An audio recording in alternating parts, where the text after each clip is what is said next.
pretty early that when you go on a trip like this, even if you go alone, you're kind of never alone. And I don't mean that in a religious, biblical sense. You just meet people along the way. So I met Keegan on the internet. He decided he wanted to cross the border with me. It was going to be our first kind of border crossing on the bikes. So we got together, met up with him down in San Diego at his buddy's place. And from there, we started riding together. So I didn't know his riding style. I didn't really know much about him. I didn't like Facebook stalk him or anything. I just decided to go with the flow on this one.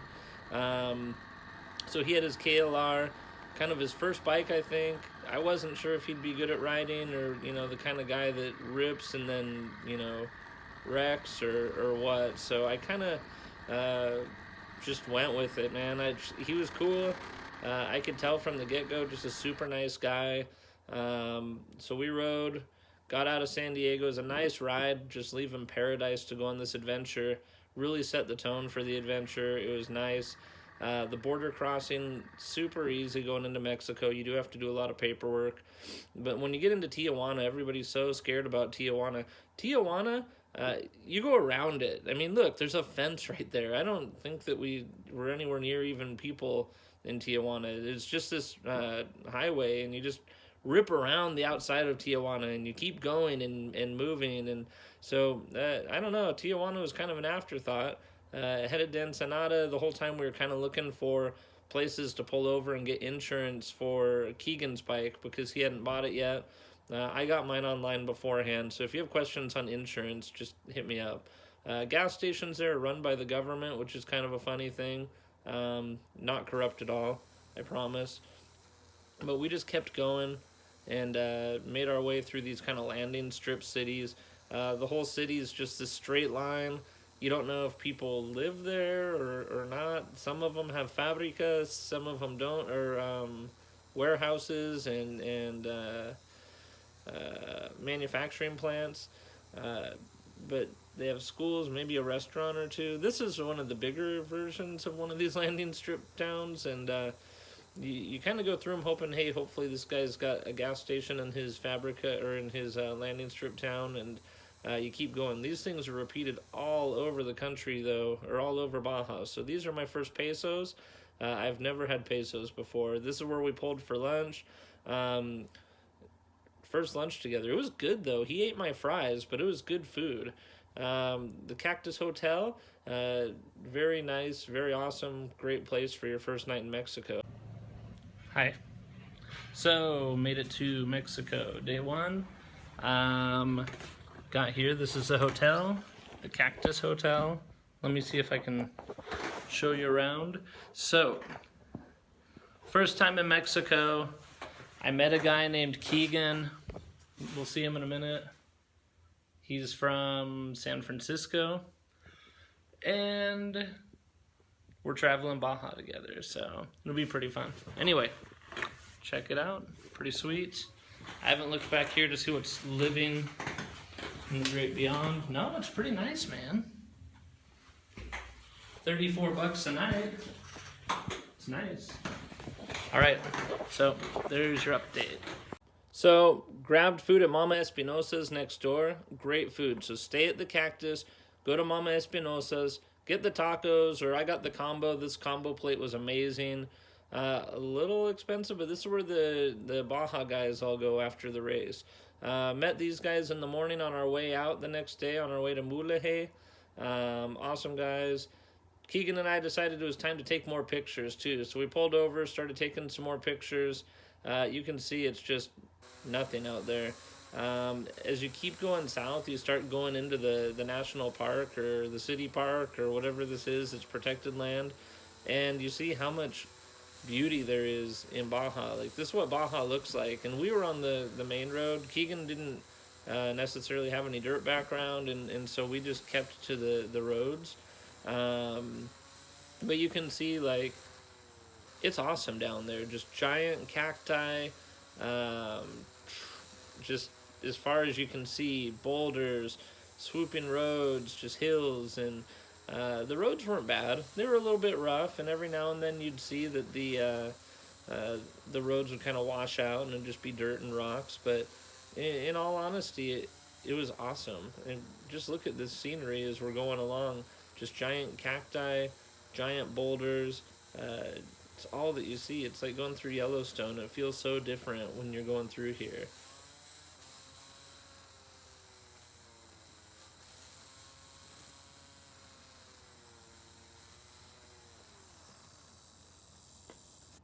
You also realize that there are some giant cacti that are the size of houses. So we hugged them. The Gumby cacti, the house cacti. There's so many cacti. And then we pulled over for Mariscos Palina restaurant, which was also amazing. So, have you ever been in a seashell, sand floor, Mariscos restaurante? Because I sure haven't, but I am now. Check it out. Bikes outside. So the food there, delicious. I will tell you, the food was delicious. Okay, so I never would have expected it, but that seafood was amazing. So I would highly, highly recommend it. So at this point, I saw the Sea of Cortez as we were going down to Santa Rosa, and so I pulled over and let Keegan get a little bit ahead of me. Wanted to get the GoPro running so that we could kind of pull in and see the sea as we were riding through. So you'll see I get pretty close to the center line or over it and stuff on a lot of this. It's because I'm trying to kind of spot the corners and see what trucks are going to be in them, if people are crossing the apex, just what traffic's like. You also see, like, this guy's got his hazards on. In Mexico, you have really courteous truck drivers. They put those hazards on so you know if it's safe or not. And so he's saying, hey, there's a car coming, don't pass me. At least that was kind of the rhythm I got watching it. So here I am, coming down this hill. Yes, this is sped up. I think it's at 2 times or 4 times pace. You don't want to rip around these streets with all the sand and rocks and stuff all over the road. And I'm just catching up to Keegan down here.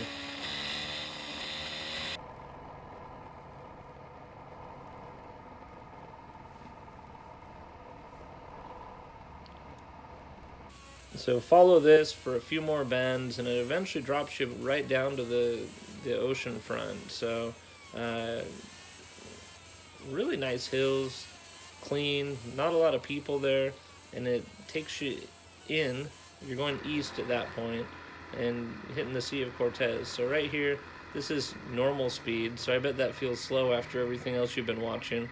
Just pulling over, Keegan's catching up, and yeah, checking out the sea here for a minute and kind of making some plans on where we're going and what we're going to do. We had thought about staying in Santa Rosa, but Mulahe was supposed to be a really nice little town, so we kept riding after that. But you'll see Santa Rosa is a really nice place too.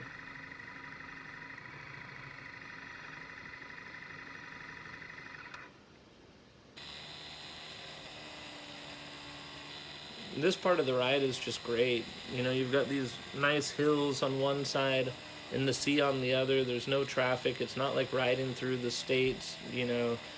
Think about a stretch of road like this on like the 101 or, you know, up through Portland or Seaside, Oregon, or down through Santa Monica. It's like just traffic. And here it's like you're the only people on the road. It's super nice. Who cares if the road conditions aren't perfect? You're on ADV bikes, so you bounce a little bit. I mean, I was lucky I wasn't in the dirt, I guess. I mean, I wanted to be in the dirt, but it wasn't so bad riding on these roads. And there were stretches of the road that definitely felt like I was dirt biking too, which is crazy when you see how many just normal cars go through here.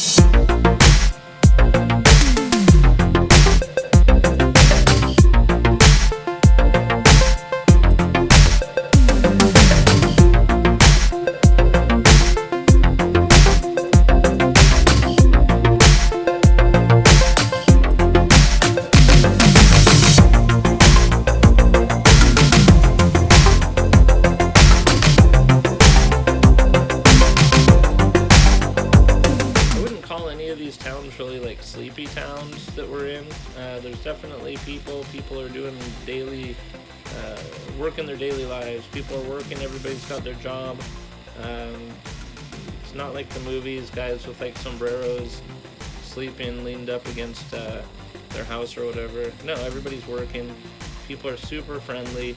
Everybody wants to know what you're doing, but for the good reasons, right? They're not out spying on you or anything. And you can tell there's just a lot of work going on down there. Trucks are always moving, people are moving, and they're friendly about it.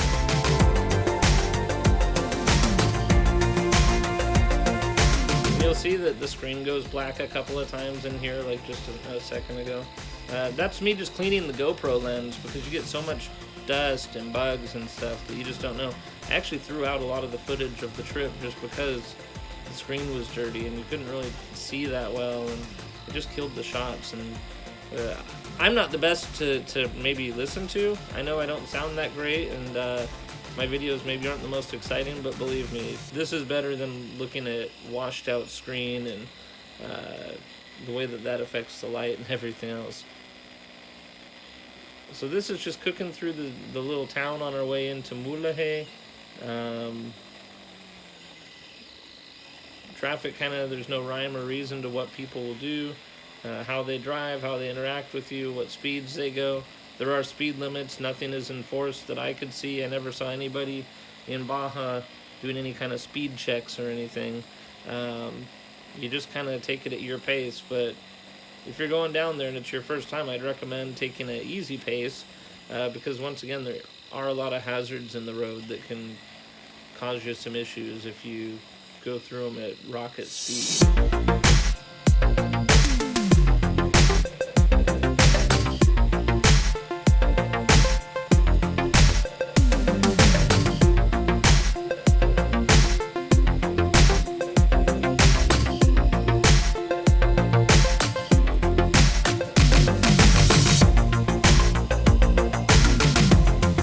As I was pulling up right here, I just looked out to the left, and they had a nice little sidewalk, and a very great view of the sea. So I thought, it's time to just pull over and enjoy this. So we pulled over, took a break, got some shots, and moved on.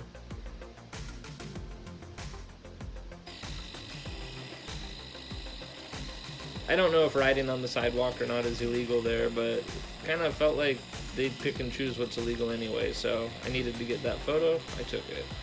After that, Keegan took the lead, and we headed towards Mulahe, which was not really far from here. So enjoy the ride, and you'll see some of the washouts and some of what we went to as we were leaving Santa Rosa. You know what? It might be called Santa Rosalia now that I saw that sign. So you guys can fact check me later. I won't run for office or anything using this information.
Here's one of those washouts I was talking about. You see a lot of spots like that, so you can imagine you're doing like 100 miles an hour and then the road looks like that randomly. You're not going to be in a good spot. So, like I said, enjoy the ride, but be safe and be weary of what the road looks like.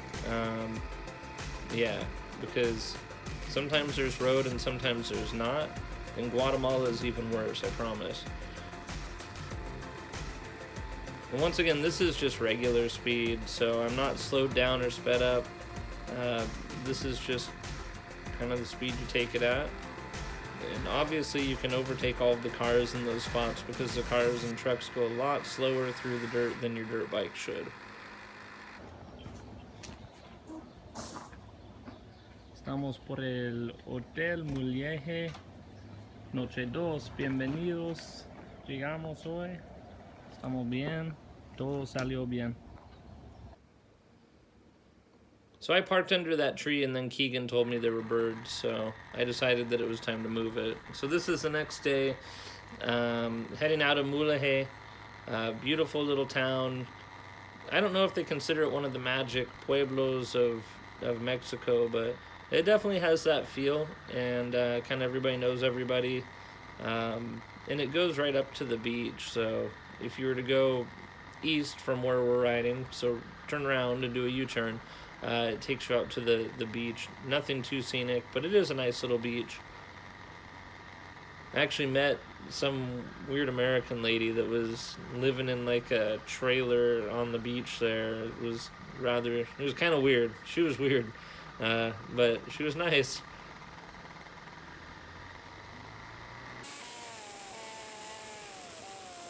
So after that, we wanted to hit the road, head down towards La Paz. This was our last day together.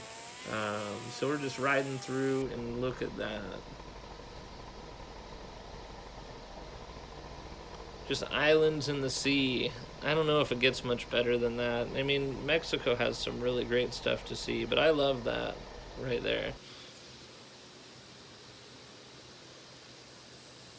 So we rode down. Keegan decided he wanted to ride on the beach here.